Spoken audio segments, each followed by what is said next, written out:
Isang malakas na kalabog ang gumising sa diwa ni Amara. Napakurap-kurap siya.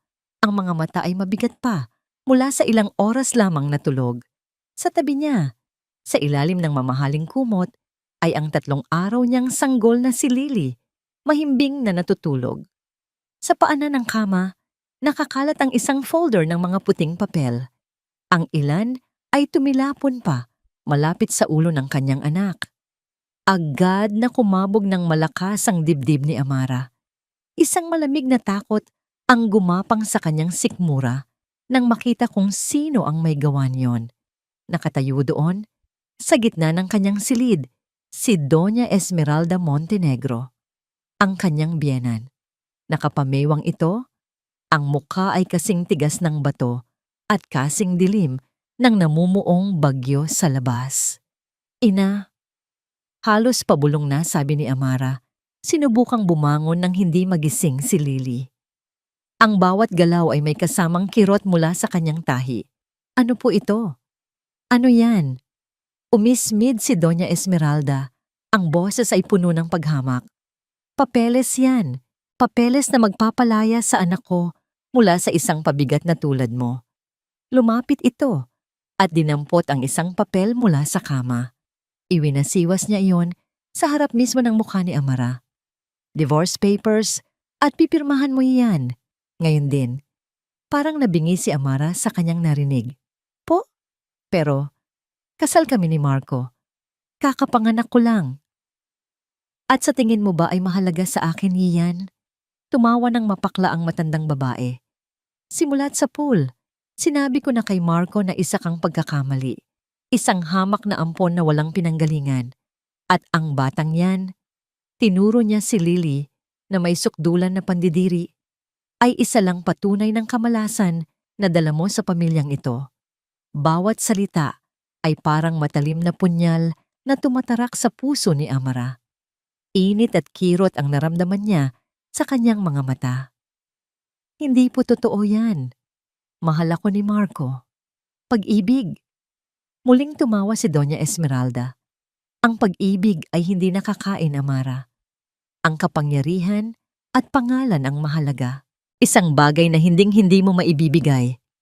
Kaya tapusin na natin to.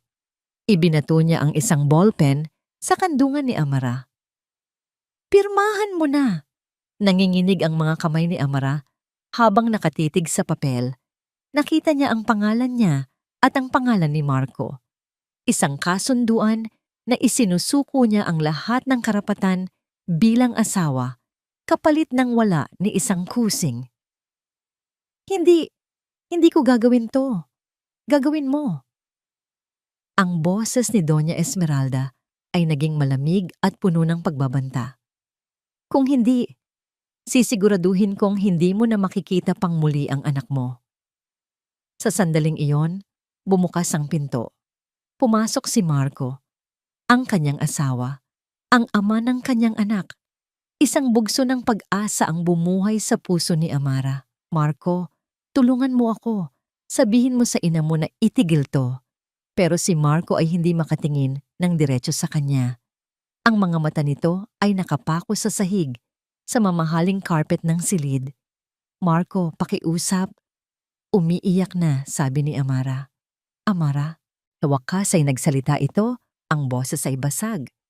Gawin mo na lang ang sinasabi ni Mama. Gumuho ang mundo ni Amara. Ang huling sinag ng pag-asa na pinanghahawakan niya ay biglang naglaho, nilamon ng kadiliman. Ang sakit ng panganganak ay walang-wala kumpara sa sakit ng pagtataksil na nararamdaman niya ngayon. Bakit? Iyon lang ang salitang lumabas sa kanyang bibig. Hindi sumagot si Marco. Yumuko lang ito, isang duwag sa harap ng sarili niyang ina. Wala ka nang maririnig sa kanya, sabi ni Doña Esmeralda. May ngiti ng tagumpay sa kanyang mga labi. Tinawag niya ang 2 security guard na naghihintay sa labas ng pinto. Palabasin niyo na ang babaeng yan. Sandali! Sigaw ni Amara.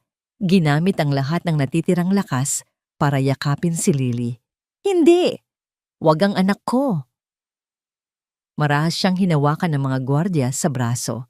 Pilit siyang itinayo. Bitiwan niyo ako. Marco, maawa ka. Pero si Marco ay nanatiling hindi kumikibo.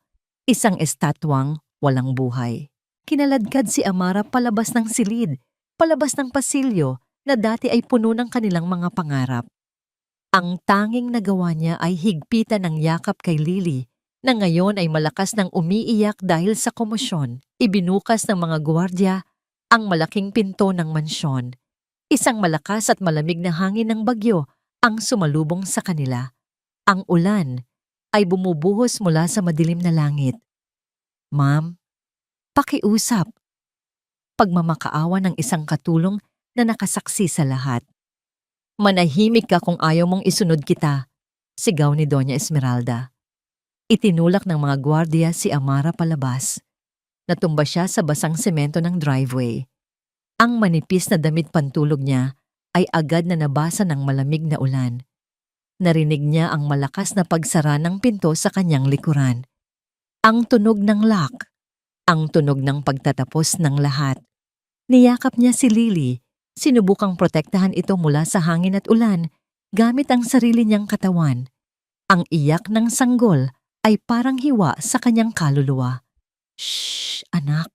Andito lang si nanay. Bulong niya. Kahit ang sarili niyang mga ngipin ay nagngangalit sa ginaw. Sinubukan niyang tumayo, pero ang kanyang mga binti ay nanghihina. Ang katawan niya ay nananakit. Ang puso niya ay durog na durog. Naglakad siya nang walang patutunguhan sa gitna ng malakas na ulan, palayo sa bahay na minsan niyang tinawag na tahanan. Bawat hakbang ay isang pasakit. Ang malamig na tubig ulan ay humahalo sa kanyang maiinit na luha. Naramdaman niya ang unti-unting pagbigat ng kanyang mga talukap. Ang kanyang katawan ay sumusuko na sa lamig at pagod. Napaluhod siya sa gilid ng kalsada, sa ilalim ng isang malaking puno na walang silbi laban sa bagsik ng bagyo. Patawad, anak. Umiiyak niyang sabi kay Lily na bahagya ng gumagalaw sa kanyang mga bisig. Patawarin mo si nanay. Dito na ba matatapos ang lahat? Sa isang madilim at malamig na gabi, kasama ang kanyang basag na pangarap?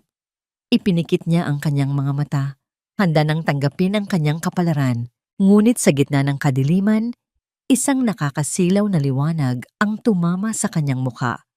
Isang itim at eleganteng kotse ang huminto bigla sa kanyang harapan. Ang mga gulong ay umigik sa basang kalsada. Ang malakas na tunog ng makina nito ay halos kasabay ng dagundong ng kulog sa kalangitan. Bumukas ang pinto ng kotse. Isang matangkad na lalaki na naka-Amerikana, ang maingat na lumabas, may hawak na malaking itim na payong. Hindi siya nagmadali. Ang bawat kilos niya ay kalmado at tiyak, isang malaking kaibahan sa bagsik ng kalikasan sa paligid nila. Mrs. Amara Montenegro? Tanong ng lalaki. Ang boses ay magalang at malalim. O mas tamang sabihin, Miss Amara Reyes? Napakunot ang noo ni Amara. Paano nalaman ng estrangherong ito ang kanyang pangalan? Ang kanyang pangalan noong dalaga pa siya. Sinubukan niyang sumagot, pero tanging isang mahinang ungol lamang ang lumabas sa kanyang mga labi. Ang ginaw ay tumatagos na hanggang sa kanyang mga buto. Lumuhod ang lalaki sa harap niya. Hindi inalintana ang pagdumi ng kanyang mamahaling pantalon. Huwag po kayong mag-alala. Narito ako para tulungan kayo. Ligtas na kayo. May kinuha ito mula sa loob ng kotse. Isang makapal at malambot na kumot. Maingat niyang ibinalot iyon sa mag-ina. At sa unang pagkakataon sa loob ng tila walang hanggang gabi, nakaramdam si Amara ng kaunting init. Sino ka? Hirap niyang tanong. Ako po si Attorney Benjamin Cruz, sagot nito. Pero mamaya na po ang mga paliwanag. Ang mahalaga ngayon ay madala ko kayo sa isang ligtas na lugar. Wala nang lakas si Amara para tumutol o magtanong pa. Ang tanging alam niya ay ang init ng kumot at ang pangakong kaligtasan sa boses ng lalaki. Dahan-dahan siyang inalalaya ni Attorney Cruz papasok sa backseat ng kotse. Isinara nito ang pinto at agad na naputol ang ingay ng malakas na ulan. Tanging ang mahinang tunog ng makina at ang pag-iyak ni Lily ang kanyang naririnig. Ang init sa loob ng sasakyan ay unti-unting nanunuot sa kanyang nanlalamig na katawan. Bago pa man siya tuluyang mawalan ng malay, naramdaman niyang umandar na ang sasakyan, palayo sa madilim na kalsadang iyon. Nagising si Amara sa isang malambot na sofa. Nakabihis na siya ng malinis at tuyong damit. Si Lily ay mahimbing na natutulog sa isang bassinet sa kanyang tabi. Balot sa isang mainit na pranela, may isang babaeng nakaunipormeng puti, isang private nurse na tahimik na nagbabantay sa sanggol. Iginala ni Amara ang kanyang paningin. Nasa loob siya ng isang napakalawak at eleganteng kwarto. Mula sa salaming bintana, na mula sahig hanggang kisame, tanaw niya ang kumikinang na mga ilaw ng buong syudad. Ang bagyo ay humina na at napalitan ng ambon. Mabutit gising ka na, Miss Reyes. Napalingon siya. Nakatayo roon si Attorney Cruz. May hawak na isang tasa ng mainit na tsaa. Isang doktor ang sumuri sa inyo kanina habang natutulog kayo. Ayos naman daw kayo pareho ni Lily. Kailangan niyo lang ng pahinga at masustansyang pagkain. Inabot nito ang tasa sa kanya. Nanginginig pa rin ang mga kamay ni Amara habang tinatanggap iyon. Nasaan po tayo? Bakit niyo ako tinulungan? Umupo si Attorney Cruz sa silyang nastapat niya. Nasa isang private penthouse po tayo sa Makati at tinulungan ko kayo dahil iyon ang bilin sa akin. Bilin? Kaninong bilin? Huminga ng malalim ang abogado. May kinuha itong isang makapal na brown envelope mula sa kanyang briefcase. Ang bilin ng lolo ninyo, si Don Ricardo Ledesma. Natawa ng mapakla si Amara. Lolo? Sir, nagkakamali po yata kayo. Ulila na po ako. Lumaki ako sa ampunan. Alam ko po, mahinahong sabi ni Attorney Cruz. Hindi po ninyo siya nakilala, pero kilalang kilala niya kayo. Sa maraming taon, palihim niyang sinubaybayan ang paglaki ninyo mula sa malayo. Hindi siya makalapit dahil sa ilang komplikadong dahilan, pero hindi niya kayo pinabayaan. Binuksan nito ang envelope at inilabas ang isang dokumento na may red seal. Pumanaw si Don Ricardo. 3 buwan na ang nakalipas at ito ang kanyang huling habilin. Nakatitig lang si Amara sa papel. Hindi maintindihan ang nangyayari. Ang isip niya ay masyadong pagod para iproseso ang lahat. Ayon sa kanyang testamento, pagpapatuloy ni Attorney Cruz, lahat ng kanyang yaman, lahat ng kanyang ari-arian, lahat ng kanyang kumpanya ay ipinapamana niya sa kanyang nag-iisang apo. Itinaas ng abogado ang kanyang tingin at sinalubong ang mga mata ni Amara. Ipinapamana niya lahat sa iyo, Amara. Parang huminto ang pag-ikot ng mundo. Paulit-ulit na nag-echo sa isip ni Amara ang mga salitang iyon. Ako? Ikaw ang nag-iisang tagapagmana ng Ledesma Group of Companies, sabi ni Attorney Cruz na may diin sa bawat salita. Ang isa sa pinakamalaking korporasyon sa buong Asya, ang lahat ng shares sa iba't ibang kumpanya, ang mga gusali at lupain, ang mga bank account na naglalaman ng bilyon-bilyong piso. Lahat ng yun ay sayo na ngayon. Hindi makapaniwala si Amra. Kanina lang, isa siyang basang sisiw na itinapon sa gitna ng bagyo. Walang pera, walang tahanan. Ngayon, sinasabi ng lalaking ito na isa na siyang bilyonarya? Isa itong malaking biro, isang panaginip. O baka naman isang masamang bangungot. Hindi totoo yan. Umiling siya. Totoo ang lahat, Miss Reyes. Narito ang lahat ng papeles para patunayan iyon. Tumingin si Amara sa kanyang anak na si Lily, na payapang natutulog, walang kamalay-malay sa kaguluhang nangyayari. Nakita niya ang maliit na mukha nito, ang inosenteng mukha na tinawag na kamalasan ng sarili nitong lola. Isang alaala ang biglang pumasok sa kanyang isip. Ang malamig na ulan, ang pagmamakaawa niya, ang duwag na mukha ni Marco, at ang mapanghamak na tawa ni Doña Esmeralda. Ang sakit, ang galit, ang kawalan ng pag-asa. Lahat ay bumalik. Pero ngayon, may nag-iba. Ang pagkalito sa kanyang mga mata ay unti-unting napalitan ng isang bagay na mas matigas, mas malamig. Tumingin siyang muli kay Attorney Cruz. Ang panginginig ng kanyang mga kamay ay nawala. Ibinaba niya ang tasa ng tsa at ikinuyom niya ang kanyang mga palad. Isang desisyon ang nabuo sa kanyang puso. Hindi na siya ang Amara na umiiyak at nagmamakaawa. Ang perang ito, ang kapangyarihang ito, hindi lang ito pamana. Isa itong sandata. Isa itong pagkakataon. Naniniwala na po ako sa inyo, sabi niya. Ang boses ay matatag na ngayon. Ngumiti ng bahagya si Attorney Cruz, tila inaasahan na ang pagbabagong ito. Pero agad ding napalitan ng seryosong ekspresyon ang kanyang mukha.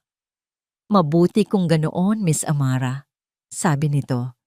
Dahil may isa pa kayong dapat malaman na nakasulat sa habilin, isang bagay na may direktang kinalaman sa kaligtasan ninyo ni Lily at sa katotohanan tungkol sa pamilya Montenegro. Katotohanan tungkol sa pamilya Montenegro? Ulit ni Amara. Ang boses ay bahagyang nanginginig. Ano pong ibig niyong sabihin? Hindi ka agad sumagot si Attorney Cruz. Sa halip maingat niyang kinuha ang isa pang sobre mula sa kanyang briefcase. Iba ito sa mga opisyal na dokumentong ipinakita niya kanina. Luma na ang papel, bahagyang naninilaw sa mga gilid. Bago pumanaw si Don Ricardo, paliwanag ng abogado, ibinilin niya sa akin na ibigay ko ito sa iyo sa tamang panahon. Sinabi niya na kapag dumating ang araw na kailangan mo ng lakas, ang nilalaman ng sulat na ito ang magiging sandata mo. Inabot niya ang sobre kay Amara. Nakita niya ang pangalang nakasulat sa labas, sa isang pamilyar na sulat kamay na gumising sa isang bahagi ng kanyang puso na matagal na niyang ibinaon sa limot. Para kay Amara, ang nagsulat, David, si David, ang panganay na anak ng mga Montenegro, ang kuya ni Marco, ang lalaking pumanaw sa isang aksidente sa sasakyan, 1 taon na ang nakalipas, ang una at tunay niyang pag-ibig. Biglang bumilis ang tibok ng puso ni Amara. Nanginginig niyang binuksan ang sobre. Mahal kong Amara, kung binabasa mo ito, ibig sabihin ay wala na ako. At ibig sabihin, hindi ko nagawa ang pangako ko sa iyo na poprotektahan kita. Patawarin mo ako. Alam kong naguguluhan ka. Alam kong pinilit ka nilang magpakasal sa kapatid ko. Huwag kang magagalit kay Marco, Amara. Tulad ko, biktima lang din siya ng kasakiman ni Mama.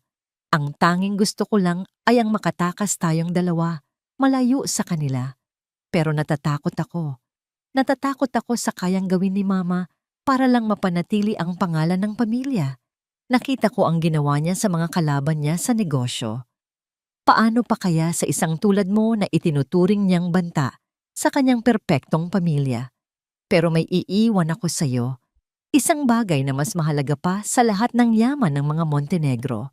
Isang bagay na magpapatunay na totoo ang pagmamahalan natin. Mag-iingat ka palagi, aking Amara. Mahal na mahal kita hanggang sa huli. Nagmamahal, David. Isang butil ng luha ang pumatak mula sa mata ni Amara. Tumama sa pangalan ni David sa papel. Biglang nagbalik ang lahat ng alaala. Naalala niya ang mga gabing palihim silang nagkikita sa hardin ng mansyon habang ang buong pamilya ay nasa loob. Si David, na may malungkot ngunit mabait na mga mata, ay nangangarap ng isang simpleng buhay kasama siya. Pagka-graduate mo, bulong nito sa kanya isang gabi habang hawak ang kanyang mga kamay. Aalis tayo dito. Pupunta tayo sa probinsya. Magtatayo tayo ng maliit na bahay malapit sa dagat. Paano ang pamilya mo? Tanong niya. Ikaw ang tagapagmana. Hindi mahalaga yon, sagot ni David. Hinahawi ang buhok na tumatakip sa kanyang mukha. Ang mahalaga ay ikaw. Ikaw ang yaman ko, Amara. Iyon ang huling gabi na nakita niyang buhay si David. Kinabukasan, nabalitaan na lang niya ang nangyari. Isang aksidente. Isang lasing na driver ang bumangga sa sinasakyan niya. Case closed. Pagkatapos ng libing, si Doña Esmeralda at Marco ay lumapit sa kanya. Sinabi nila na para maprotektahan ang kanyang reputasyon, kailangan siyang pakasalan ni Marco. Masyado siyang lito at durog noon para mag-isip ng tama. Pumayag siya sa pag-aakalang iyon ang tamang gawin. Pero ngayon, ang lahat ng piraso ng palaisipan ay biglang nagkabit-kabit sa kanyang isipan. Kaya pala ganoon na lang ang galit sa kanya ni Doña Esmeralda mula pa sa simula. Hindi dahil sa mahirap lang siya, kundi dahil alam nito ang tungkol sa kanila ni David. Kaya pala, bigla ang ipinilit ang kasal ni Lala ni Marco para pagtakpan ng isang bagay. Kaya pala, napatingin si Amara sa natutulog na si Lily. Tinitigan niya ang bawat detalye ng mukha ng kanyang anak. Ang hugis ng mga mata, ang manipis na mga labi. Hindi niya ito nakita noon dahil sa sobrang pagluluksa at pagkalito. Pero ngayon, malinaw pa sa sikat ng araw. Ang mga mata ni Lily ay mga mata ni David. Anak siya ni David. Bulong ni Amara sa hangin. Ang boses ay puno ng pagkamangha at sakit.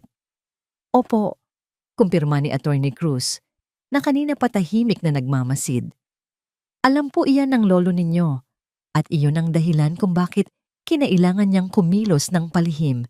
Isang malaking eskandalo kung nalaman ng publiko na ang apo ng mortal niyang kaaway sa negosyo ay nagdadalang tao sa kanyang apo.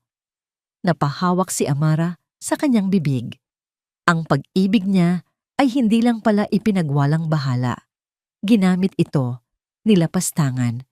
Ang buong kasal niya kay Marco ay isang malaking kasinungalingan, isang palabas na idinireke ni Doña Esmeralda para iligtas ang reputasyon ng pamilya. Ang pagtanggap sa kanya sa mansyon, ang pagpapanggap, lahat ay isang trap. At siya, sa kanyang pagkabulag, ay nahulog dito. Naramdaman niya ang pag-akyat ng init sa kanyang dibdib, isang galit na hindi niya kailanman naramdaman. Ang mga kamay niya ay kusa ng napakuyom sa ibabaw ng kanyang kandungan. Ang sakit na naramdaman niya kagabi sa gitna ng bagyo ay walang-wala, kumpara sa nararamdaman niya ngayon. Kagabi, pakiramdam niya ay biktima siya ng pagkamuhi. Ngayon, alam na niya. Hindi lang siya biktima ng pagkamuhi. Biktima siya ng isang masalimuot at malupit na panlilinlang. Yumuko si Amara at marahang hinaplos ang pisngi ni Lily. Hindi lang ito para sa akin, anak. Bulong niya, ang bawat salita ay may bigat ng isang panunumpa. Para ito sa hustisya ng tatay mo. Nag-angat ng tingin si Amara. Ang kanyang mga mata ay hindi na puno ng luha. Napalitan iyon ng apoy. Isang determinasyon na kayang tumupok ng lahat ng hahadlang sa kanya. Tumayo siya at lumakad papunta sa salaming bintana. Tumingin siya sa kanyang refleksyon. Ang babaeng nakikita niya ay hindi na ang mahinang Amara na itinapon sa ulan. Isa na siyang ina, isa na siyang tagapagmana, at isa na siyang babaeng may misyon. Humarap siya kay Attorney Cruz. Ang kanyang mukha ay kalmado, ngunit ang kanyang mga mata ay nagliliyab. Ihanda mo ang lahat. Utos niya. Ang boses ay matatag at walang bahid ng pag-aalinlangan. Simulan na natin ang pagbabago. 8 linggo. Sa loob ng 8 linggo, namatay ang dating Amara Reyes. Ang unang nawala ay ang kanyang buhok. Ang mahaba at alon-alon niyang buhok na sumasayad hanggang baywang. Ang buhok na laging hinahaplos ni Marco at sinasabing paborito nito ay walang awang ginupit. Ngayon, hanggang balikat na lang ito. Tuwid at matalim ang bagsak. Isang praktikal na estilo na hindi nag-iiwan ng lugar para sa sentimiento. Nakatitig siya sa kanyang refleksyon sa malaking salamin ng walk-in closet. Ang babaeng nakatingin pabalik ay hindi na pamilyar.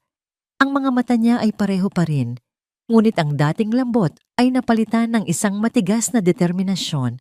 Wala nang bakas ng luha o takot. Mama Mara, handa na po ang sasakyan, sabi ng kanyang bagong personal assistant mula sa intercom. Okay? I'm coming, sagot niya. Ang boses ay kalmado at kontrolado. Pinili niya ang isang itim na power suit at isang pares ng matutulis na stiletto.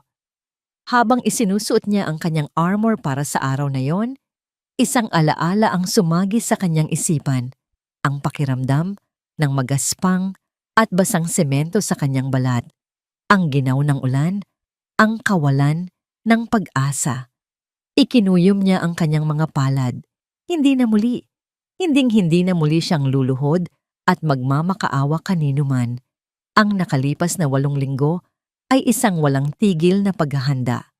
Ang bawat araw ay hinati-hati sa pagitan ng iba't ibang pagsasanay. Sa umaga, nasa isang private gym siya, pinag-aaralan ang Krav Maga. Ang bawat suntok sa punching bag, ang bawat pagtadyak ay may kasamang alaala ng galit. Ang sakit sa kanyang mga kalamnan ay isang paalala na ang kahinaan ay isang pagpipilian. Natutunan niyang gawing lakas ang sakit, gawing sandata ang bawat hibla ng kanyang katawan. Sa tanghali hanggang gabi, ang kanyang utak naman ang hinahasa. Kasama si Attorney Cruz at ang pinakamagagaling na financial analyst ng Ledesma Group, nilamon niya ang daan-daang pahina ng mga financial report, legal document, at market analysis. Ang mga salitang dati ay parang ibang lengguwahe sa kanya.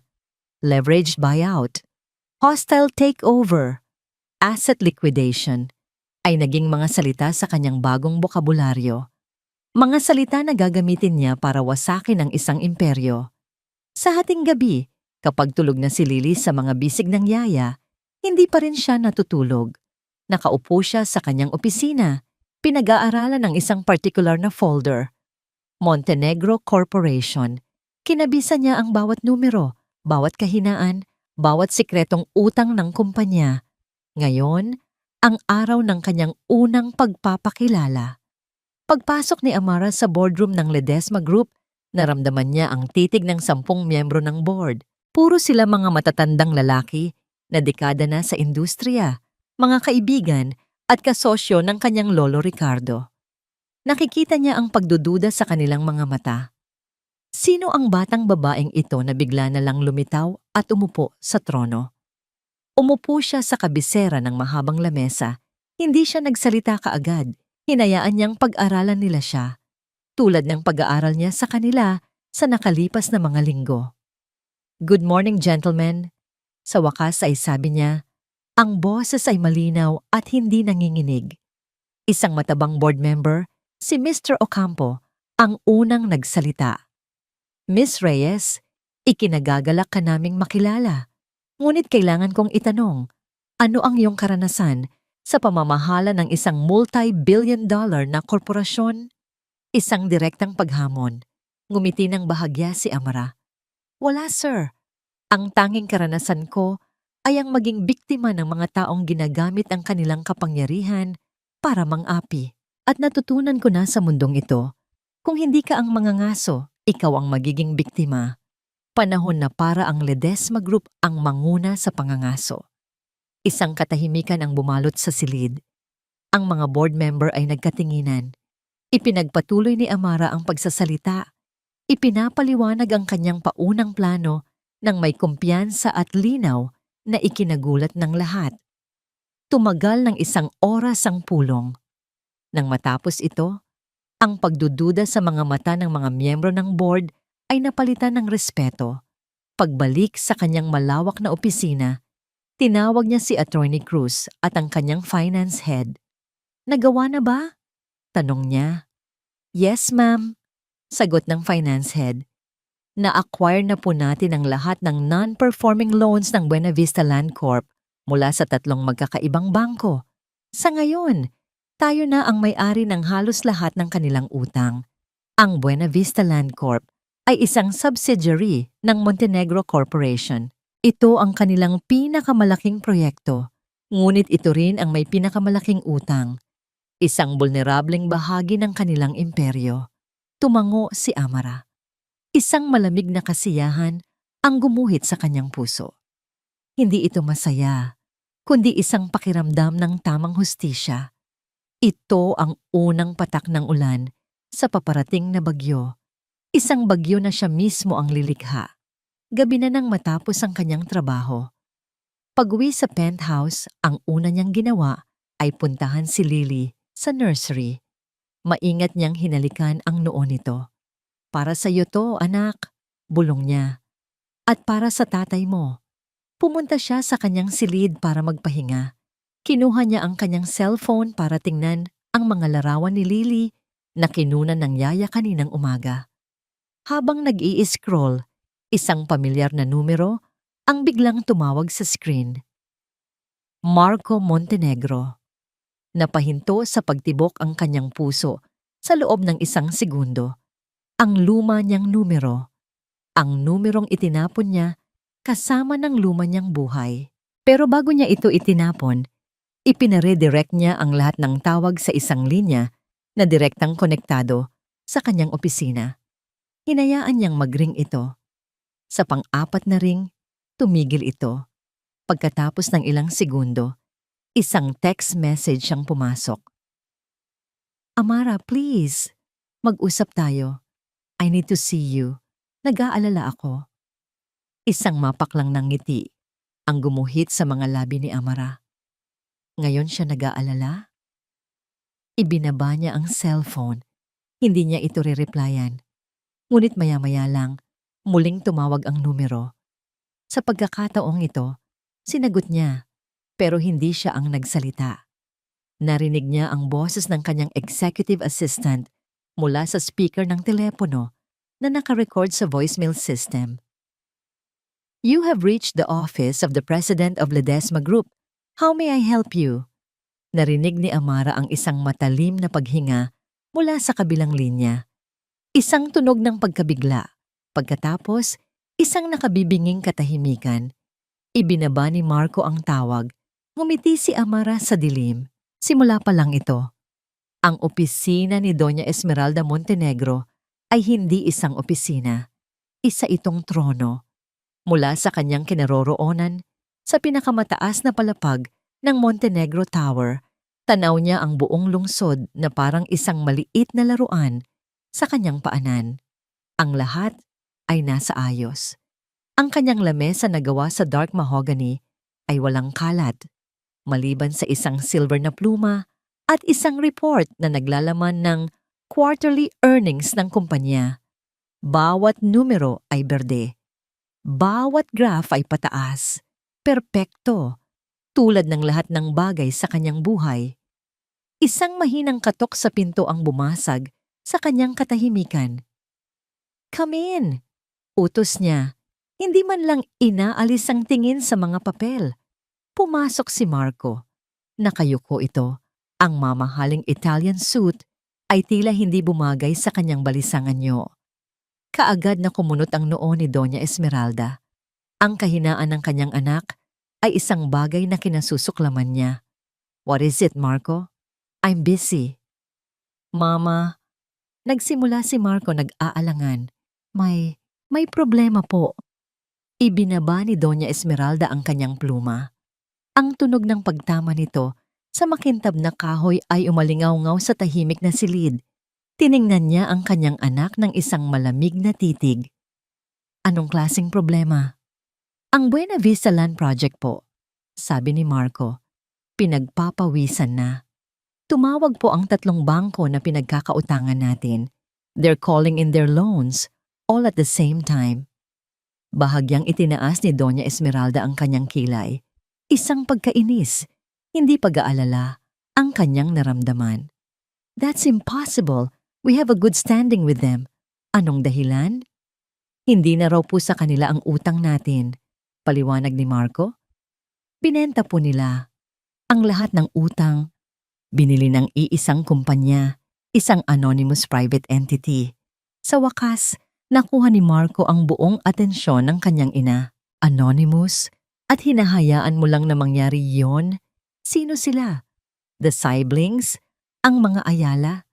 Sinong kalaban natin ang may ganitong klase ng tapang? Hindi po namin malaman, Mama. Sinubukan na ng legal team. The transaction was perfectly clean, done through multiple shell corporations. Kung sino man sila, magaling silang magtago. Napahampas sa mesa si Doña Esmeralda. Hindi malakas, ngunit puno ng bagsik. Inutil. Lahat kayo inutil. Pinapasweldo ko kayo ng milyon-milyon para sa ano?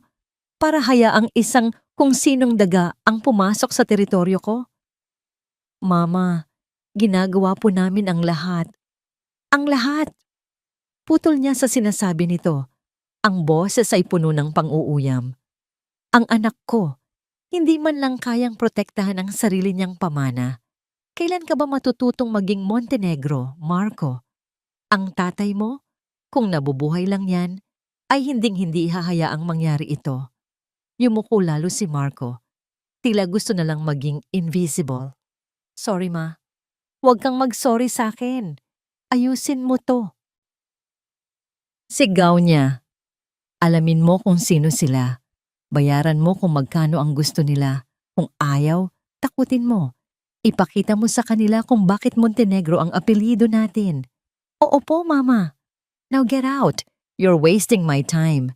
Mabilis na tumalikod si Marco at lumabas ng opisina, tila nakahinga ng maluwag. Naiwang mag-isa si Doña Esmeralda, ang isip ay naglalaro sa mga posibleng kalaban. Marahil isa sa mga bagong mayaman na gustong sumubok sa kanyang kapangyarihan. Isang langaw. Isang nakakainis na langaw na kailangan niyang pitikin. Dinampot niya ang telepono at tinawagan ng isang matagal ng kasosyo sa negosyo. Don Alejandro, sabi niya, ang boses ay bumalik na sa pagiging kalmado at matamis.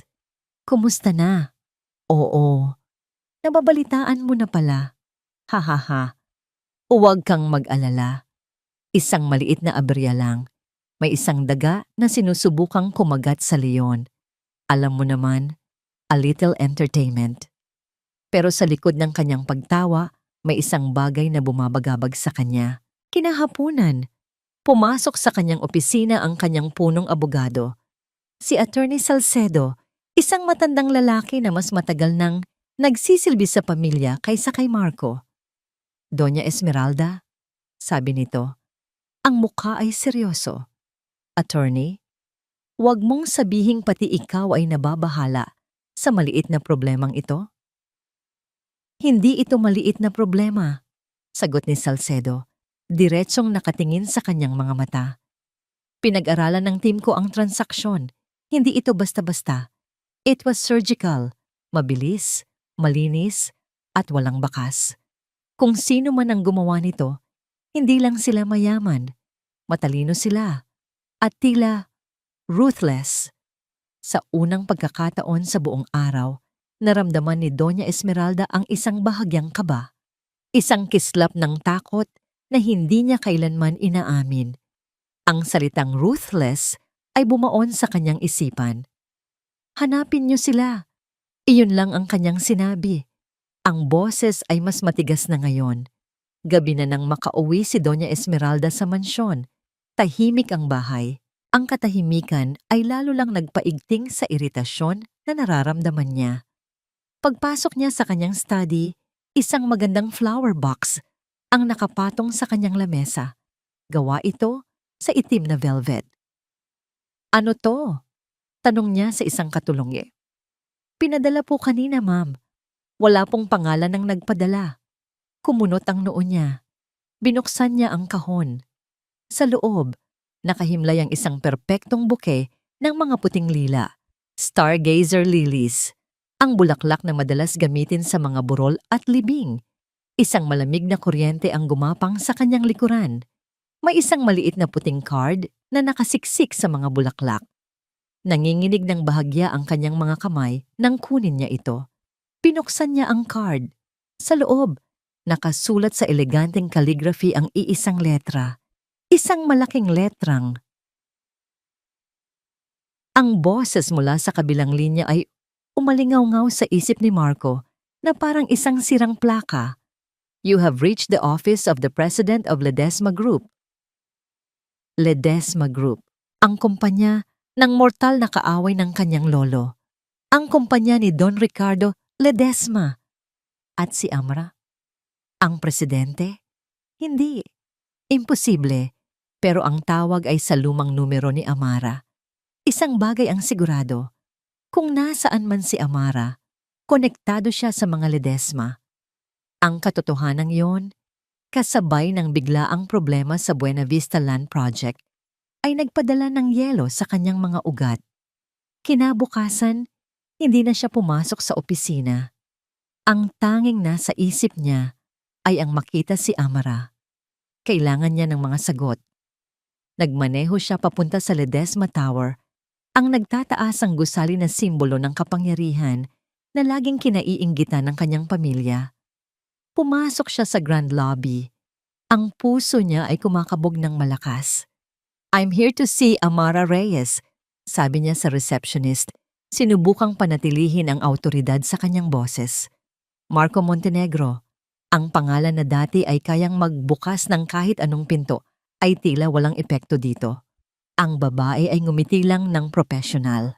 "Do you have an appointment, sir?" "No, but just tell her I'm here. It's urgent." "I'm sorry, sir, but the president's schedule is full for the entire week. You may leave a message." "Hindi mo naiintindihan," giit niya. Ang boses ay tumataas na. "Asawa niya ako. Kailangan ko siyang makausap." Ang ilang mga tao sa lobby ay napatingin sa kanila. Ang receptionist ay hindi natinag. Pindot lang ito ng isang buton sa ilalim ng kanyang desk. Sa isang iglap, 2 security guard na naka-Amerikana ang magalang na lumapit sa kanya. "Sir, is there a problem?" Napahiya si Marco. Ang isang Montenegro, pinapalabas ng security. Napabuntong hininga siya. Talunan. Tumalikod siya at naglakad palabas. Ang mga mata ng lahat ay nakasaksak sa kanyang likuran. Sa loob ng kanyang kotse, napasuntok siya sa manibela. Desperado na siya. Kinuha niya ang kanyang cellphone at nag-type ng text message sa lumang numero ni Amara.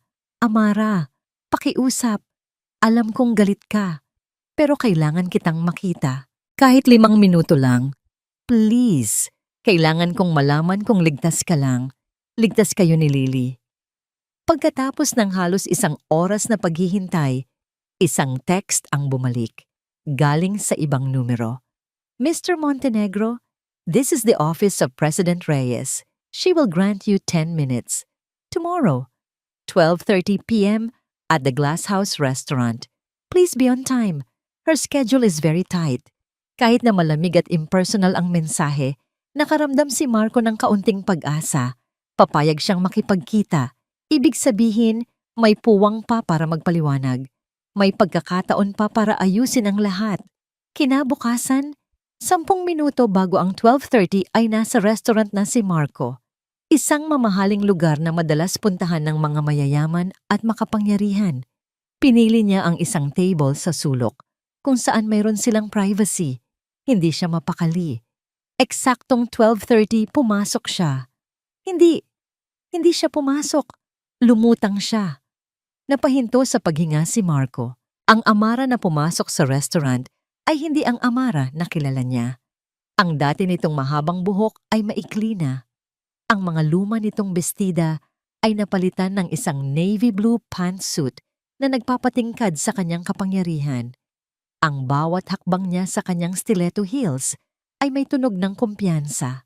Ang mga tao sa paligid ay napapatingin, hindi dahil sa chismis, kundi dahil sa paghanga. Lumapit ito sa table at umupo, ni hindi man lang ngumiti. Ang mga mata nito, iyon ang pinakamalaking pagbabago. Ang dating maamo at mapagmahal na mga mata ay ngayon ay kalmado, malamig, at tila kayang tumingin sa kaibuturan ng kanyang kaluluwa. "Amara," halos pabulong niyang sabi. "You have 10 minutes, Marco. What is it?" Tanong nito. Ang boses ay flat at walang emosyon. Natigilan si Marco. Hindi ito ang inaasahan niya. "Kumusta ka na?" Si Lily?" "We're fine." Maikling sagot nito. "Is that all?" "Hindi. Amara, I'm sorry. I'm so sorry sa nangyari. Natakot lang ako kay Mama. Hindi ko sinasadya. Huwag mong gamitin ang ina mo bilang dahilan." Putol nito sa kanya. Ang boses ay nanatiling malamig. "May sarili kang pag-iisip, Marco. Pinili mong maging duwag. Pinili mong talikuran ng asawa at anak mo. That's on you, not on her. Ang bawat salita ay parang sampal. Pero mahal kita, Amara. Mahal ko kayo. Sabi niya, ang boses ay basag na. Gusto kong bumawi. Patawarin mo ako. Sa wakas, nakita niya ang isang kislap ng emosyon sa mga mata nito. Ngunit hindi ito pag-ibig o awa. Ito ay panguyam. Tumayo si Amara. Tila tapos na ang usapan. Huwag ka munang umalis. Pakiusap. Pagmamakaawa niya, tumayo na rin. Tumingin ito sa kanya, diretso sa kanyang mga mata. At sa isang iglap, nakita niyang muli ang babaeng minahal niya. Pero ngayon, nakikita niya ito sa huling pagkakataon na parang isang multo. Ang hinahanap mo ay ang babaeng tinapon mo sa ulan. Sabi nito, ang boses ay mahina, ngunit matalim. Ang babaeng umiyak at nagmakaawa sa iyo. Huminga ito ng malalim. Patay na siya. Gumuho ang lahat ng pag-asa ni Marco. Naramdaman niya ang sakit, ang pagsisisi, ang hiya. Tumalikod na si Amara para umalis, ngunit bago ito tuluyang lumayo, huminto ito at lumingon ng bahagya. Lumapit itong muli. Ang mukha ay ilang pulgada na lang ang layo sa kanya at bumulong. Isang bulong na mas malakas pa sa sigaw, isang bulong na sumira sa natitirang lakas sa kanyang mga tuhod. Alam ko ang lahat. Naramdaman niya ang mainit nitong hininga sa kanyang tainga. Tungkol kay David, napaurong si Marco na parang sinaksak. Ang dugo ay nawala sa kanyang mukha. Nanlaki ang kanyang mga mata sa purong takot. Tumalikod na si Amara at naglakad palayo. Nang hindi na muling lumingon, iniwan si Marco na nakatayo doon, nanginginig, basag, at nilalamon ng isang sikretong akala niya ay matagal nang nakalibing. Ang taunang Grand Charity Gala ay ang pinakamalaking pagtitipon ng mga elite sa bansa. Isang gabi kung saan ang kapangyarihan at yaman ay ipinaparada sa anyo ng mga mamahaling gown, kumikinang na alahas, at mga pekeng ng ngiti. Para kay Amara, isa itong digmaan. At ang kanyang kasuotan ngayong gabi ay ang kanyang baluti. Habang nasa loob ng kanyang chauffeured car, tiningnan niya ang kanyang refleksyon sa salamin. Isang babaeng nakasuot ng isang blood red, off-shoulder gown na yumayakap sa kanyang bagong hubog na katawan. Ang kanyang leeg ay pinalamutian ng isang simpleng diamanteng kwintas, isang piraso mula sa koleksyon ng kanyang lola na hindi pa nakikita ng publiko. Ang kanyang buhok ay nakaayos sa isang eleganteng bun, at ang kanyang labi ay pininturahan ng parehong kulay dugo ng kanyang damit.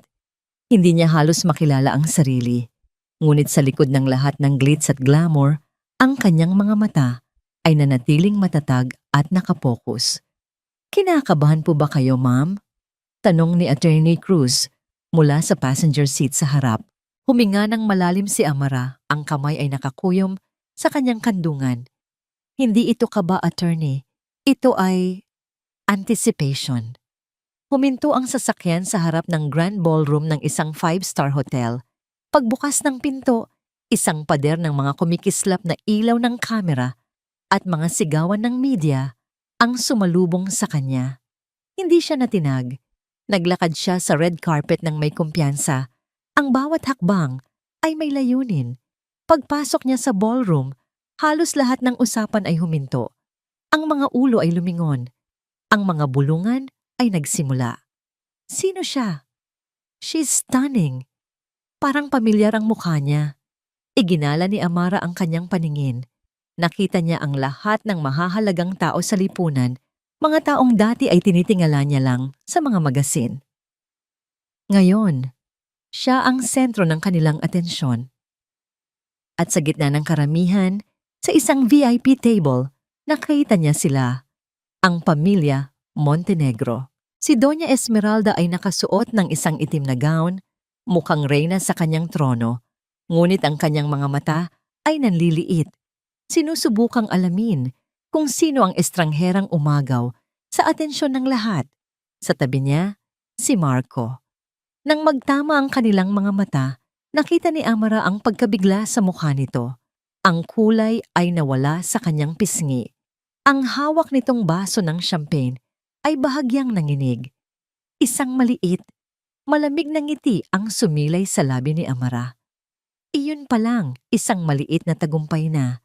Naglakad siya papunta sa table na nakareserba para sa kanya sa tabi mismo ng entablado, hindi pinapansin ang mga titig na nakasunod sa kanya.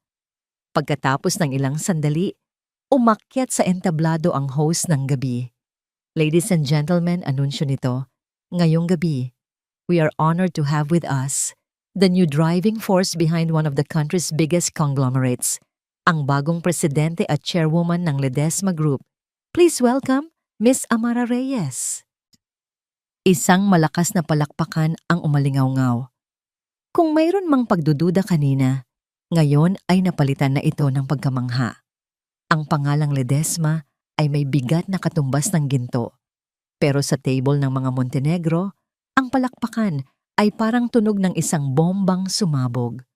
Nakita ni Amara ang itsura ni Doña Esmeralda. Ang pagkagulat ay mabilis na naging purong galit. Ang maskara ng pagiging sopistikada nito ay nabasag at sa ilalim nito ay ang pangit na mukha ng isang halimaw na natalo. Kalmadong umakyat si Amara sa entablado at tumayo sa podium. Magandang gabi sa inyong lahat. Simula niya, ang boses ay malinaw at malakas. Umaabot sa bawat sulok ng ballroom.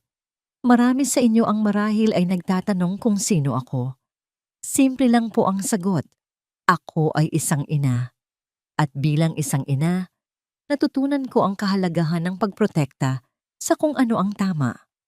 Ang kanyang mga mata ay nakatuon sa direksyonan ng mga Montenegro. Ang Ledesma Group, sa ilalim ng aking pamumuno, ay magsisimula ng isang bagong kabanata. Isang kabanata na nakatuon hindi lang sa kita, kundi sa integridad. Isang kabanata ng pagbangon mula sa abo at pagtiyak na mayroong hustisya sa pagnenegosyo. Panahon na para panagutin ang mga taong naniniwala na sila ay mas mataas pa sa batas, mga taong yumuyurak sa iba para sa sarili nilang kapakanan. Bawat salita ay isang patama. Ramdam niya ang tensyon sa hangin. At para simulan ang bagong kabanatang ito, pagpapatuloy niya, ang kanyang boses ay mas tumatag. I am proud to announce na ngayong gabi, opisyal nang nakuha ng Ledesma Group ang lahat ng assets at responsibilidad ng Buena Vista Land Corporation. Isang proyektong napabayaan ngunit nakikita namin ang potensyal. Isang bagong simula. Ang anunsyo ay parang kulog. Isang pampublikong sampal sa mukha ng mga Montenegro. Ang kanilang kabiguan ay tagumpay na ngayon ni Amara. Ang mga kamera ay muling nag-flash. Pero ngayon, nakatutok na ang mga ito sa nanlulumong mukha ni na Doña Esmeralda at Marco. Pagbaba ni Amara sa entablado, sinalubong siya ng mga palakpak at pagbati. Pero isang tao ang humawi sa lahat para lang makalapit sa kanya, si Doña Esmeralda. Ang mukha nito ay nakangiti, ngunit ang mga mata ay nag-aapoy sa galit. Congratulations, Ija, sabi nito. Ang bawat pantig ay may lason. Napakagaling mong magtago, isang ahas sa damuhan. Ngumiti pabalik si Amara, isang nangiting kasing tamis ng pulot, ngunit kasing lamig ng yelo. Thank you, Doña Esmeralda. I had to learn to survive. Natutunan ko po mula sa mga pinakamagagaling kung ano ang hindi dapat tularan. Hindi na nakasagot ang matanda. Sa harap ng daan-daang kamera, ang tanging nagawa niya ay tumalikod at maglakad palayo. Ang kanyang dignidad ay basag-basag. Naramdaman ni Amara ang isang matamis na tagumpay. Ito na ang simula ng kanilang pagbagsak. Pagkatapos ng gabi, habang pauwi na siya sa kanyang sasakyan, ang pakiramdam ng tagumpay ay mainit pa rin sa kanyang dibdib. Sa wakas, naipakita niya sa kanila na hindi na siya ang dating Amara na kaya nilang tapak-tapakan. Umupo siya sa backseat, pagod ngunit masaya. Kinuha niya ang kanyang cellphone. Gusto niyang tawagan ang yaya, para kumustahin si Lily. Pero bago pa niya magawa iyon, isang mensahe ang pumasok mula sa isang unknown number. Binuksan niya ito. Isa itong litrato. Ang puso niya ay biglang huminto sa pagtibok. Litrato ito ni Lily, masayang naglalaro sa isang parke kaninang hapon. Ang kuha ay malayo, tila kinunan mula sa likod ng mga puno. Si Lily ay tumatawa, walang kamalay-malay na may nagmamasid sa kanya. Sa ilalim ng litrato, may isang maikling mensahe. Mag-ingat ka sa bawat galaw mo. Ang pakiramdam ng tagumpay ay naglaho na parang bula. Habang nakaupo sa loob ng sasakyan, ang tanging naglalaro sa isip ni Amara ay ang litrato ni Lily, ang kanyang inosenteng anak na walang kamalay-malay na nasa panganib. Ang banta ay malinaw. Kaya nilang kunin ang pinakamahalagang bagay sa kanya. Ang kanyang kapangyarihan at pera ay walang silbi kung hindi niya kayang protektahan ang sarili niyang anak. Bilisan mo! Utos niya sa driver. Ang boses ay nanginginig sa takot sa unang pagkakataon sa loob ng maraming linggo. Pagdating sa penthouse, tumakbo siya papasok. Hindi inalintana ang kanyang mamahaling gown. Naabutan niya si Lily na mahimbing na natutulog sa kuna nito, ligtas at payapa. Niyakap niya ito nang mahigpit. Nilalanghap ang amoy ng kanyang sanggol. Sa sandaling iyon, ang makapangyarihang presidente ng Ledesma Group ay nawala. Ang natira ay isang ina na takot na takot. Kinabukasan, nagsimula ang tunay na ganti. Ang unang bala ay hindi tumama sa kanyang kumpanya, kundi sa kanyang pagkatao. "Mom, I think you need to see this," sabi ng kanyang assistant. Ang mukha ay puno ng pag-aalala. Inabot nito sa kanya ang isang tablet. Ang screen ay puno ng mga headline mula sa mga tabloid at gossip websites. Sino ang misteryosang milyonarya? Mula sa ampunan, naging gold digger? Amara Reyes, iniwan ng anak para sa kayamanan. Ang mga artikulo ay puno ng mga kasinungalingan at kalahating katotohanan. May mga lumang litrato niya noong simple pa ang kanyang pamumuhay, itinabi sa mga paparazzi shots niya na nakasuot ng mga power suit. Pinalabas nila na isa siyang oportunista, isang masamang ina na mas pinipili ang boardroom kaysa sa nursery ng kanyang anak. Isang organisado at maruming atake sa kanyang reputasyon. Alam niyang si Doña Esmeralda ang may gawa nito. Gusto nitong sirain ang imahe niya bilang isang ina, ang nag-iisang bagay na hindi kayang bilhin ng pera. Idobol ang security ni Lily. Utos niya, sinubukang kontrolin ang galit at takot sa kanyang boses. Walang pwedeng lumapit sa kanya maliban sa atin. Walang pwedeng pumasok sa building na ito nang walang clearance mula sa akin. Sinubukan niyang ipagwalang bahala ang mga paninira. Ngunit ang mga salita ay tumatagos.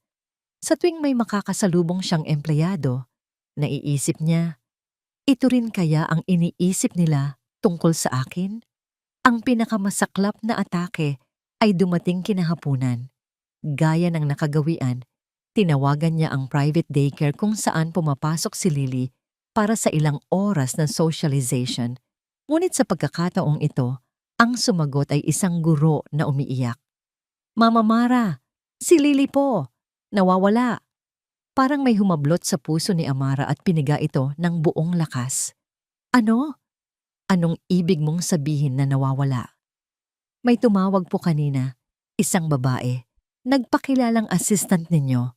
Sabi po ay may emergency at kailangan ng sunduin si Lily. Tumugma po ang pangalan at ang plaka ng kotse na nasa listahan ninyo. Kaya po pinayagan namin." Hindi na narinig ni Amara ang iba pang sinabi ng guro. Nabitawan niya ang kanyang cellphone. Ang ingay ng opisina ay naglaho.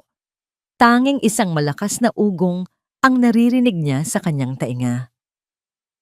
Ang kanyang pinakamasamang bangungot ay nagkakatotoo. "Amara!" Sigaw ni Attorney Cruz na nakita ang nangyari. Agad itong kumilos, tinawagan ng hepe ng security Habang si Amara ay nakatayo lang doon, hindi makagalaw, ang isip ay blanko sa sobrang takot. Ang sumunod na oras ay isang malabong pagkakasunod-sunod ng mga pangyayari. Mga pulis, mga security personnel, mga umiiyak na tawag sa telepono. Ang penthouse ay naging isang war room, ngunit ang tanging nararamdaman ni Amara ay isang nakakaparalisang kawalan ng magawa. Pagkatapos ng halos 2 oras, na parang impyerno, isang tawag ang dumating mula sa pulisya. Miss Reyes, nahanap na po namin ang anak ninyo. Isang malakas na bugso ng ginhawa ang bumalot kay Amara. Halos matumba siya sa kinatatayuan. Salamat sa Diyos. Nasaan siya? Ayos lang ba siya? Nasa pangangalaga na po namin siya. Dinala po siya ng isang concerned citizen sa simbahan ng Quiapo. Mukhang iniwan lang daw po doon. Pero may kakaiba sa tono ng pulis. Hindi ito masaya. May pagdududa. May nakita rin po kami kasama ng bata, ma'am. Isang sobre. Nang makarating sila sa presinto, agad na tumakbo si Amara para yakapin si Lily. Ngunit bago pa niya ito magawa, hinarang siya ng isang babae na nagpakilalang mula sa DSWD. Miss Reyes, kailangan po muna naming kausapin kayo. Sabi ng babae, ang muka ay seryoso. Ipinakita sa kanya ng hepe ng pulisya ang laman ng sobre, isang makapal na pligo ng pera at isang sulat kamay na liham. Pakibantayan muna ang anak ko. Kailangan kong gumawa ng eksena para makuha ang simpatya ng publiko. Babalikan ko siya mamaya. Ang sulat ay pekeng-peke, ngunit para sa mga pulis na nabahiran na ng mga tabloid, ito ay isang posibleng motibo. Ma'am, totoo po ba na may kaso kayo laban sa pamilya ng dati ninyong asawa? Tanong ng pulis. Totoo po ba na sinusubukan ninyong makuha ang simpatiya ng korte? Doon niya naintindihan. Isa itong patibong. Isang perpektong patibong. Hindi lang nila kinuha ang kanyang anak. Ginamit nila ang pagmamahal niya dito para gawin siyang kontrabida. Kinagabihan, pagka-uwi nila sa penthouse, dumating ang isang legal courier. Isang formal na petisyon mula sa mga abogado ni Doña Esmeralda. Petition for sole custody. Ikinakaso siya ng child endangerment, emotional instability, at negligence. Ang lahat ng artikulo sa tabloid, ang pekeng kidnapping, ang sulat, lahat ay ebidensya laban sa kanya. Napaupo si Amara sa dilim ng kanyang sala. Hawak ang mga legal na papel. Ang lahat ng kanyang pinaghirapan ay gumuho sa isang araw. Ang kanyang pera, ang kanyang kapangyarihan. Lahat ay walang silbi laban sa akusasyon na siya ay isang masamang ina. Ito ang kanyang all is lost moment. Ang halimaw ay nananalo. Sa gitna ng kanyang kawalan ng pag-asa, isang security personnel ang lumapit. Ma'am, may nag-iwan po nito sa front desk. Para daw po sa inyo. Isang simpleng brown package, walang pangalan ng nagpadala. Walang gana niya itong binuksan. Sa loob, may 2 bagay lang. Isang luma at ordinaryong USB drive at isang maliit na piraso ng papel na may sulat kamay. 5 salita na magbabago sa lahat. Alam ng tatay mo ang katotohanan. Alam ng tatay mo ang katotohanan. Ang mga salitang yon ay paulit-ulit na umikot sa isip ni Amara. Sino ang nagpadala nito? Isang tao mula sa nakaraan ni David? Isang taong nakakaalam ng mga sikreto ng mga Montenegro. Nanginginig ang mga kamay niya habang isinasaksak ang USB drive sa kanyang laptop. Ang laman nito ay hindi mga dokumento o litrato. Ito ay audio files, mga recording. Ang unang recording ay isang pag-uusap sa telepono. Agad na nakilala ni Amara ang boses ng kausap, si David. Hindi ko na kaya to, Mama, sabi ni David. Ang boses ay puno ng pagod at galit. Mahal ko si Amara at buntis siya. Itatakas ko siya. Malayo sa inyo. Sumagot ang boses ni Doña Esmeralda, malamig at walang emosyon. Subukan mo, David. At sisiguraduhin kong hindi lang ang babaeng yan ang mawawala sa'yo, kundi pati ang magiging anak ninyo.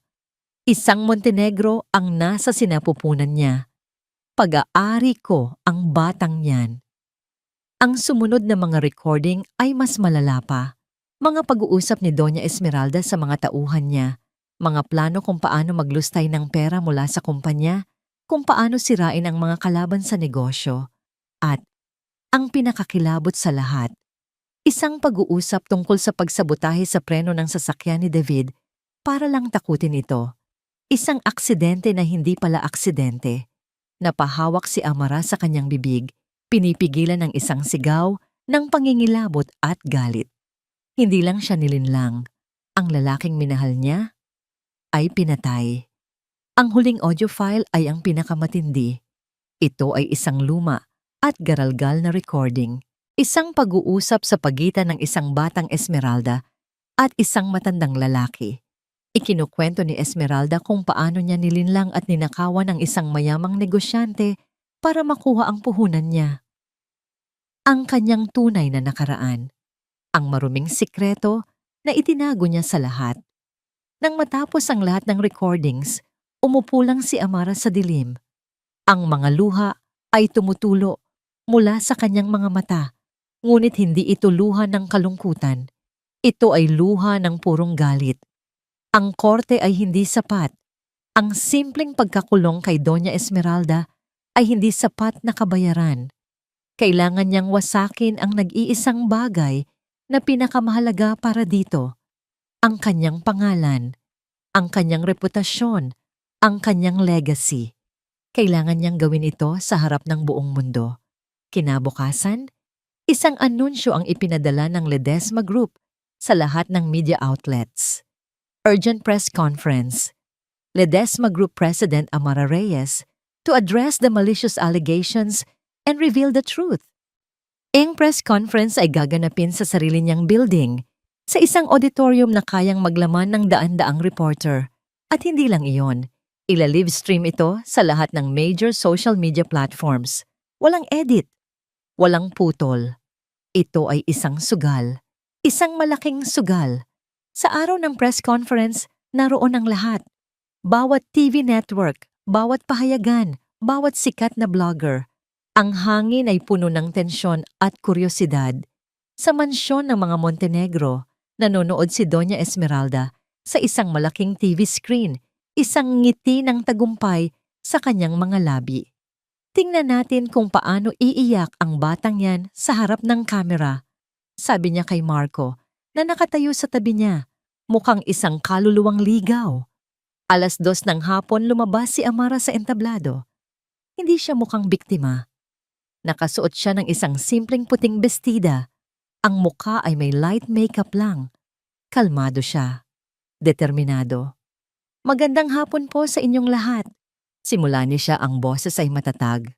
Inimbitahan ko kayo dito, hindi para pabulaanan ang mga kasinungalingan laban sa akin. Narito ako para ipakita sa inyo ang katotohanan. Hindi siya nagkwento.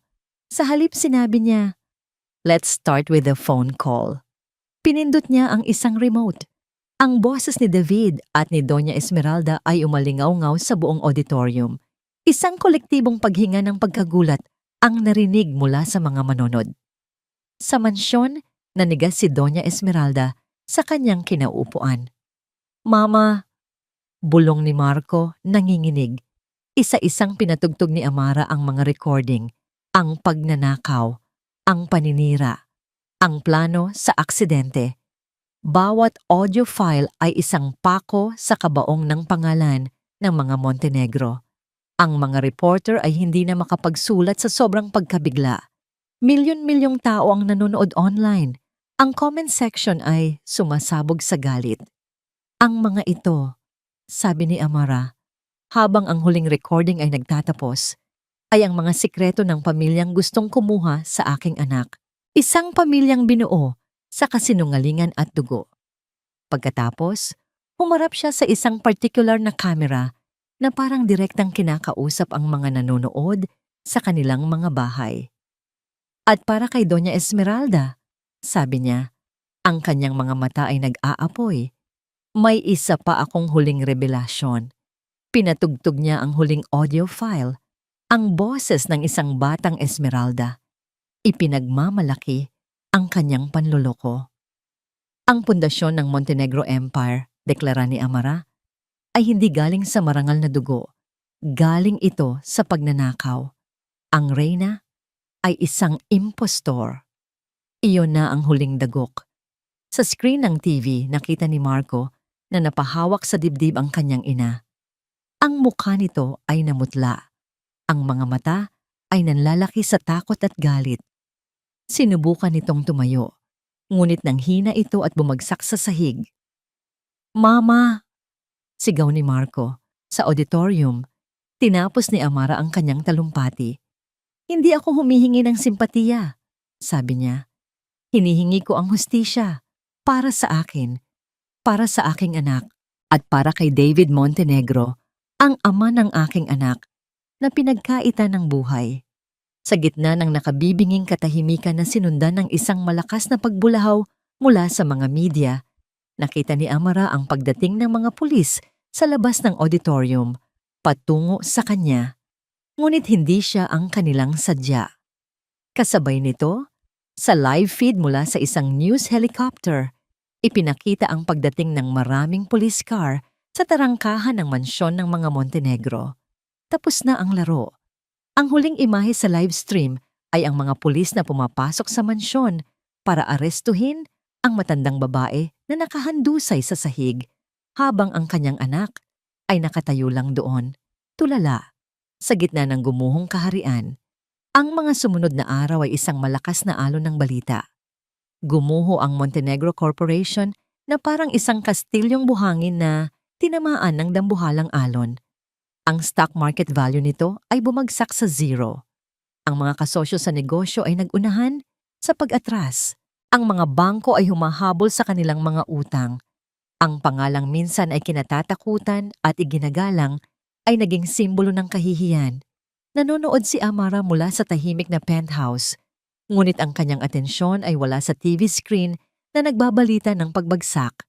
Nasa anak niyang si Lily ito, na masayang naglalaro sa sahig, kinakagat ang isang teether. Ayon sa balita, si Doña Esmeralda ay nasa hospital arrest. Inatake ito sa puso matapos ang live stream at nananatiling nasa kritikal na kondisyon, binabantayan ng mga pulis.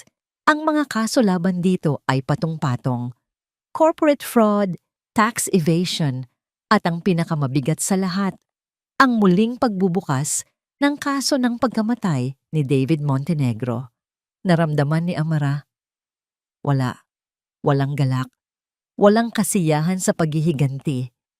Tanging isang malawak na espasyo ng kapaguran. Tapos na ang giyera. At sa wakas, pwede na siyang magpahinga. Isang hapon, habang papunta siya sa elevator para sa isang pulong, hinarang siya ng isang pamilyar na anino sa lobby ng Ledesma Tower. Si Marco. Malayo na ang itsura nito sa makisig na lalaking minsan niyang minahal. Ang mamahalin nitong suit ay gusot. Mayroon itong mga maitim na bilog sa ilalim ng kanyang mga mata. Ang dating kumpiyansa ay napalitan ng isang aura ng pagkatalo at pagsisisi. "Amara," sabi nito. Ang boses ay paos. Hindi nagsalita si Amara. Hinintay niya lang ang sasabihin nito. "Hindi ako naparito para humingi ng tawad," sabi ni Marco, umiiwas ng tingin. "Dahil alam kong wala akong karapatan. Naparito lang ako para sabihin na tama ka sa lahat." Tumingin ito sa kanya at sa unang pagkakataon, nakita ni Amara ang tunay na pagsisisi sa mga mata nito. Hindi takot o pag-aalinlangan. "Duwag ako," pag-amin nito. "Naging duwag ako buong buhay ko. Nagtago ako sa likod ni Mama, sa likod ng pangalan natin, sa likod ng pera. At dahil sa kaduwagan na yon, nawala sa akin ang lahat ng tunay na mahalaga." Isang luha ang pumatak mula sa mata ni Marco. "Paalam, Amara. Alagaan mo si Lily. Sabihin mo sa kanya na may isang duwag na nagsisisi na hindi niya ipinaglaban ang pagmamahal niya. Hindi sumagot si Amara. Wala nang kailangang sabihin. Tumalikod si Marco at naglakad palayo. Isang anino na nilamon ng liwanag mula sa labas ng gusali. Pinanood niya lang itong maglaho. Pagkatapos, huminga siya ng malalim at pumasok na sa elevator. Isang kabanata ng kanyang buhay ang tuluyan ng nagsara. Kinabukasan, ipinatawag ni Amara si Attorney Cruz sa kanyang opisina. Attorney, gusto kong simulan ang pagbebenta ng shares ko sa Ledesma Group. Nagulat ang matandang abogado. Pero Ma'am Amara, kayo na ang may kontrol. Matapos ang lahat ng pinaghirapan ninyo, ang ipinaglaban ko ay ang kinabukasan ng anak ko, hindi ang isang trono. Sagot ni Amara, isang maliit na ngiti sa kanyang mga labi. Mag-iiwan lang ako ng sapat na trust fund para sa pag-aaral at kinabukasan ni Lily. Ang iba, ibenta ninyo. Gusto ko ng isang simpleng buhay, isang payapang buhay. Nakita ni Attorney Cruz ang determinasyon sa mga mata ni Amara. Hindi na ito ang babaeng puno ng galit na naghahangad ng paghihiganti. Ito ay isang inang naghahangad ng kapayapaan. Tumango ang abogado. Masusunod po, Ma'am President. Makalipas ang ilang linggo, malayo sa ingay at gulo ng syudad. Ang araw ay nagsisimula palang sumikat. Ang langit ay may kulay kahel at rosas.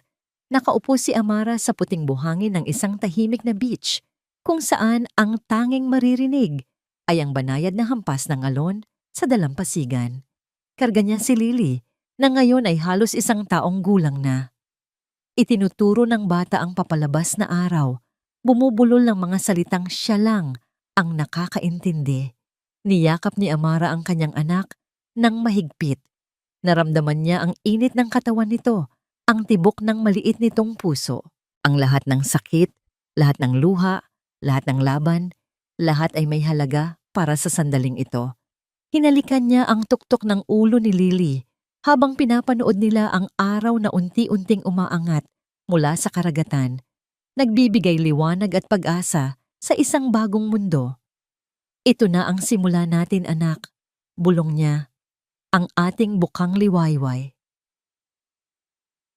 At dito po nagtatapos ang kwento ng pagbangon at pag-asa ni Amara para sa kinabukasan ng kanyang anak na si Lily.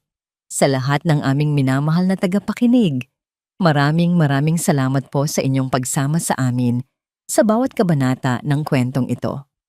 Salamat sa bawat pag-iyak, sa bawat pagkuyom ng inyong mga palad sa galit, at sa bawat pag-asa na inyong naramdaman kasama si Amara. Ang pagsulat sa paglalakbay ni Amara ay isang emosyonal na karanasan para sa amin. Ito ay isang paalala na sa likod ng bawat babaeng tila mahina ay may nakatagong lakas na kayang bumago ng mundo, lalo na kapag ang kapakanan ng kanyang anak ang nakataya. Nais naming iparating sa pamamagitan ng kwentong ito na ang tunay na kapangyarihan ay hindi nasusukat sa pera o posisyon.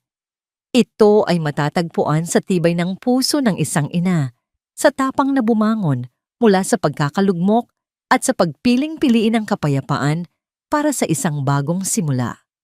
Ngayon, nais po naming marinig ang inyong saloobin. Ano ang pinakamahalagang aral na inyong natutunan mula kay Amara? Ano ang eksenang pinakatumatak sa inyong puso? Ibahagi po ninyo ang inyong mga komento sa ibaba. Ang inyong mga boses ay mahalaga sa amin. Hanggang sa ating susunod na kwento. Muli, mula sa puso ng aming team, maraming salamat po.